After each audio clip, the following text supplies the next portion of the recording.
อดบ้านแบบผมใบ มาได้ เลขแปดเลขกลับมือเห็นว่ากลับมือเลขแปดเลขโซ่เขาเอาใส่คนมีโทษมีโพยแล้วเขาจะใส่กลับมือนี่เขาเอาเหล็กตัวนั้นมาใส่บอ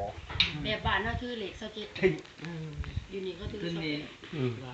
แปดบอมาใส่เหล็กมันโซ่ คนจีนมันเป็ด ประตู